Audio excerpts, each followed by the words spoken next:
news, and as parents, we're so concerned about head injuries and concussions. It happens more than we'd like to think, especially on the playground. Yeah, all those kids out there playing sports. All parents, pay attention. Joining us now here live in studio from Bridgeport Hospital is resident physician of internal medicine, blogger, and host of the radio show Radio Rounds, Dr. Imran Ali. Welcome back to CT Style. Good to be back. Always nice to have you. Nice to be here again. Absolutely. So we're talking concussions today, and concussion is kind of a fancy word for brain bruise, would you say? Basically, that's what it is. It's a fancy word for a bruise. It's when the brain, during a quick motion, it actually hits the interior part of the skull. Okay. And the result is inflammation. The brain swells.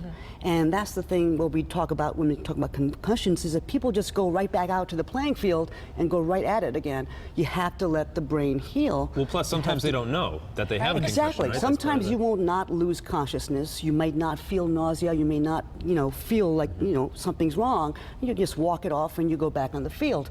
But now, especially in kids, we're learning they can have something called post-concussive syndrome up to 3 months later. Now, adults may, come back from a concussion within 7 to 10 days.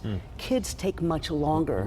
And that's why it's very important that the kids, be monitored and subtle signs, trouble at school, difficulty sleeping. We brush these off as, emotional disturbances or learning disabilities. Or the end of the school year like it is right now. Just not wanting to be in school. Exactly. So these things have to be monitored. And the biggest thing is helmets. Sure. I'm so surprised how many patients I see who don't wear helmets. They're riding the scooters, they're riding the bikes, and it can cause severe head injury. How about in sports? Because oftentimes in soccer you can head the ball, and I know that there's new regulations and rules out there now for kids with soccer. Exactly, but in soccer, of course, you're not going to wear a helmet. Right. But the thing is, in soccer, after you have a head, when you really do have a head injury or a quick balling action into the goal, it's recommended that you sit out for a little bit and you wait at least a half an hour. To see if you get any symptoms? Right, exactly. And then you can slowly be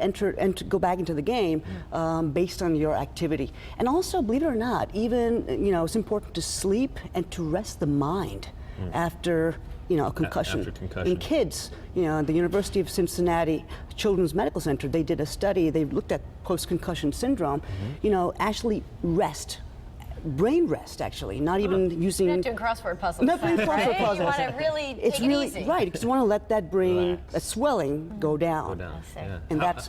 How about like the movie Concussion? I mean, that brought a lot of attention to the world of concussion. I mean, people didn't realize what it was. I mean, the pathologist in that movie that Will Smith plays, he actually, no one believed him until he did the autopsies and showed everybody. Because we can't see this on a CAT scan. We can't see this on an MRI. So you take your kid to the emergency room, they might go home with a clean bill of health. Sure. Later, 2 months later, you might notice that something's not right. That's really frightening that it could develop so much later. Exactly. That's why prevention is so important. Helmets is very important. Now, the helmets, they have an air bladder in them. Sometimes they leak. They don't really stay firm, and that is not a better one. We want to get the one with the foam, one that's more solid. And the American Academy of Orthopedic Surgeons in March just talked about this, and helmets that are too big or too small. Yeah, they're not going to do the job. They're not going to do the job. Actually, it can make things worse when you have more weight on your head than you need, and then when you have a twisting action, it can cause more severe pain in your neck and affect the muscles in your neck as well. Great tips there. Thank you so much for all of the information, Doctor. It's always great having you. Thank you. Excellent for parents. All right, coming up, but we